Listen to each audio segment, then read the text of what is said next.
BSc वाले सभी student, सभी भाई बहन ध्यान दें।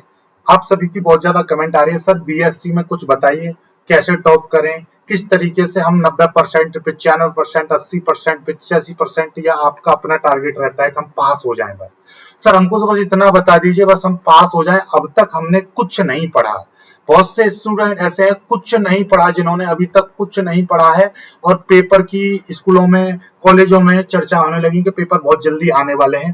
तो किस तरीके से अब पढ़ें, यानी कि अब से कैसे पढ़ें कि आपके अच्छे नंबर आ जाएं। बस ये ध्यान से समझ लीजिए, अब से कैसे पढ़ें कि आप 90%, 95%, 80%, 85% अचीव कर पाओ कम से कम मेहनत में। जी हाँ, बिल्कुल आप सही सुन रहे हैं।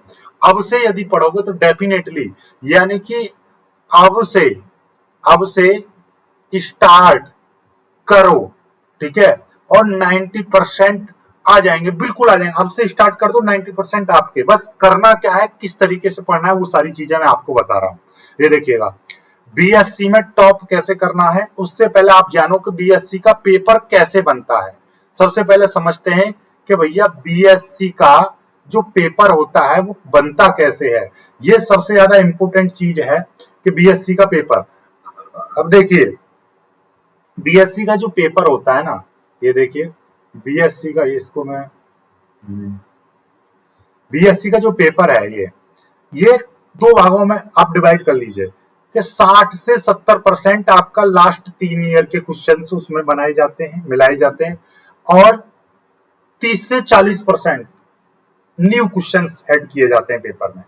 ऐसा क्यों, देखिएगा, आप हायर एजुकेशन का जो पेपर होता है ना, सभी यूनिवर्सिटियों का, अब इंटर का पेपर नहीं है, आप हायर एजुकेशन में आगे ग्रेजुएशन कर रहे हो, ग्रेजुएशन का जो पेपर आते हैं प्रोफेसर लोग का, जो तरीका होता है वो यही रहता है कि आपका 70% जो क्वेश्चंस हैं वो लास्ट 3 से 5 ईयर, आप ऐसा समझ लीजिएगा 3 से 5 साल के जितने भी क्वेश्चंस आए हुए होते हैं, जितने भी पेपर्स होते हैं, उनसे लेते हैं। और मुश्किल से कभी कभी क्या होता है कि 80-90% तक ले लेते हैं, मात्र 10% क्वेश्चन नए रखते हैं, ठीक है, जिसमें से कि क्वेश्चन में चॉइस मिल जाती है। जैसे आपके 5 क्वेश्चन है, 5 में से आपको मात्र 3 करने हैं, तो ये 3 क्वेश्चन जो होंगे वो पिछले 3 सालों के क्वेश्चन होंगे और बाकी के जो 2 क्वेश्चन है वो नए होंगे। इस तरह से आपका पेपर बनता है, ठीक है। तो ये समझ लीजिए, आपके पेपर में यदि 20 क्वेश्चन है तो 20 में से टोटल मिला के 15 क्वेश्चन आपके लास्ट 3 से 5 साल के होंगे और मात्र 5 क्वेश्चन नए होंगे, ठीक है, जो कि चॉइस में मिल जाते हैं, तो वो छोड़ दिए जाते हैं। बात समझ में आ गई। अब पढ़ना कैसे है, जैसे मैं आपसे बात कर रहा हूं, आपका 2024 में आप एग्जाम दोगे, बात समझना कि आपका एग्जाम 2024 में है, तो 2023, 2022, 2021 और 2020 के सभी पेपरों को आपको क्या करना है, स्टडी करना है, अच्छे से उनको तैयार कर लेना है। बस फिर आप नया बिल्कुल मत पढ़ो। मैं कह रहा हूं डेफिनेटली आप 95% ले आओगे, कोई दिक्कत नहीं, पूरा पेपर 100 का 100% हल कर दोगे, ठीक है। अब तैयारी कैसे करनी है, सबसे पहला काम है आपका, सबसे पहला काम है complete your syllabus as soon as possible. जल्दी से जल्दी अपना सिलेबस आप कंप्लीट कर लो, क्योंकि सिलेबस कंप्लीट नहीं होगा तो क्वेश्चनों को आप पढ़ोगे कैसे, याद कैसे करोगे, ठीक है। और हाँ, सिलेबस कंप्लीट करने के लिए आपने अभी तक कुछ नहीं पढ़ा है तो मैं आपको लिंक नीचे दे दे रहा हूं, लिंक नीचे दे दे रहा हूं। फ्री बैच है हमारा, फ्री बैच है, ध्यान से समझ लीजिएगा, फ्री बैच है बीएससी का, आप ज्वाइन कर सकते हो, बिल्कुल फ्री। तैयारी आपकी फ्री कराई जाएगी, कोई पैसा नहीं लिया जाएगा। ऐसा नहीं है कि आपको फ्री बोल के ज्वाइन करा रहा हूं फिर मैं आपसे मांगू पैसा, नहीं, कंप्लीटली फ्री है। आप इंटरेस्टेड हो तो लिंक आपको नीचे डिस्क्रिप्शन में मिल जाएगा, वहां से जाकर ज्वाइन कर लीजिएगा। आगे बढ़ते हैं। सबसे पहला काम है आपका सिलेबस को कंप्लीट करना। दूसरा काम है कि लास्ट 3 साल के जितने भी पेपर्स हैं, फिजिक्स का है तो फिजिक्स के तीनों पेपर को आपको घोल के पी जाना है, यानी कि उसमें जितने भी क्वेश्चंस आए हैं उनको अच्छे से लर्न कर लेना, अच्छे से तैयार कर लेना। मैथ का है तो पिछले 3 साल में जितने भी आपकी अपनी यूनिवर्सिटी का, जैसे कि आप मान लीजिए सीसीएसयू यूनिवर्सिटी, चौधरी चरण सिंह यूनिवर्सिटी में हो, तो आपके चौधरी चरण सिंह यूनिवर्सिटी के पिछले 3 साल में जो भी पेपर आए हैं उन सभी को आपको स्टडी कर लेना है, अच्छे से तैयार कर लेना। आप मां शाकुंभरी यूनिवर्सिटी में हो, आप रुहेलखंड यूनिवर्सिटी में हो, आप गोरखपुर यूनिवर्सिटी में, कानपुर यूनिवर्सिटी में हो, लखनऊ किसी भी यूनिवर्सिटी से हो, आप इंडिया की किसी भी यूनिवर्सिटी से हो, आप अपनी यूनिवर्सिटी के 3 साल के पेपरों को स्टडी कर लो। फिर उसके बाद आपने ये 3 साल के पेपर स्टडी कर लिए, तो फिर आपको क्या करना है, make a list of important questions based on last 3 year papers. यानी कि 3 साल के आपने पेपर्स देखे, जैसे कि आपने देखा कि 2003 में, सॉरी ऐसे आपने कहा, आप चैप्टर 1 पढ़ रहे हो, ध्यान से समझना, आप चैप्टर नंबर 1 पढ़ रहे हो, आपने देखा चैप्टर नंबर 1 में 2021 में कितने क्वेश्चंस आए, 2022 में कितने क्वेश्चन आए, 2023 में कौन कौन से क्वेश्चन आए।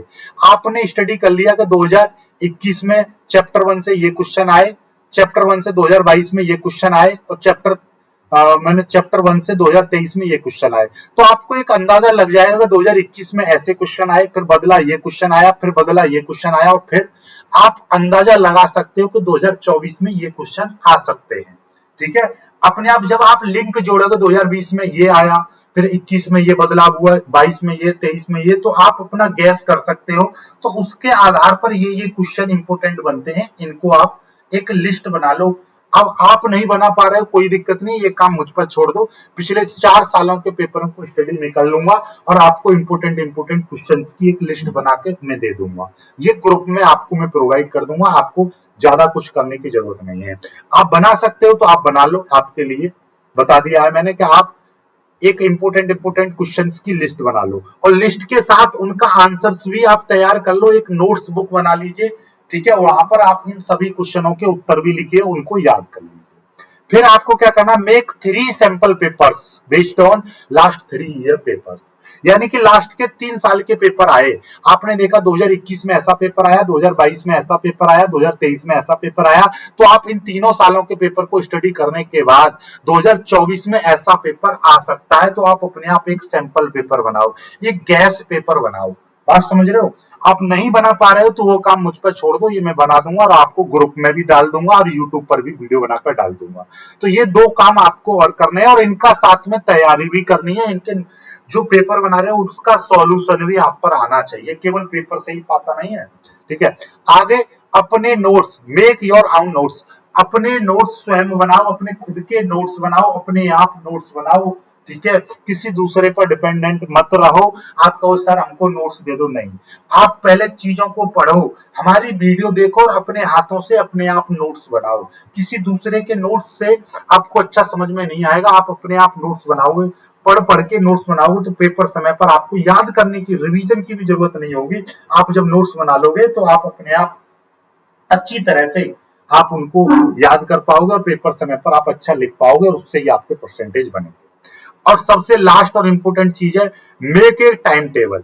एक आप ऐसा टाइम टेबल बनाओ जिसको आप रेगुलरली फॉलो कर सको। Make a time table and follow regularly. ठीक है, स्टडी रेगुलरली। ठीक है, तो आपको एक टाइम टेबल बनाना है और उसके अकॉर्डिंग आपको रेगुलर पढ़ना है। आप ये समझ लीजिएगा, आपको दिन में 4 से 5 घंटे आपको सेल्फ स्टडी को दीजिए। मुझे नहीं पता कैसे दोगे सेल्फ स्टडी, क्योंकि पेपर बहुत नजदीक आ रहे हैं। सेल्फ स्टडी को कम से कम 4 से 5 घंटे सेल्फ स्टडी को, आप टीचिंग कर रहे हो, कोचिंग कर रहे हो, स्कूल जा रहे हो, मुझे नहीं पता, 4 कम से कम ये मिनिमम 4 से 5 घंटे आप अपनी स्टडी को, सेल्फ स्टडी को दोगे, जिसमें ये काम करोगे। और मुझे आप मात्र 7 डेज का चैलेंज ले लो। 7 डेज बाद बताना कि आप कैसे, आपको लगेगा कि आपके अंदर एक एनर्जी सी ऊर्जा आ जाएगी कि आप लगे कोई भी पेपर में कोई भी क्वेश्चन आ जाए चुटकियों में कर दोगे, गारंटी की बात है।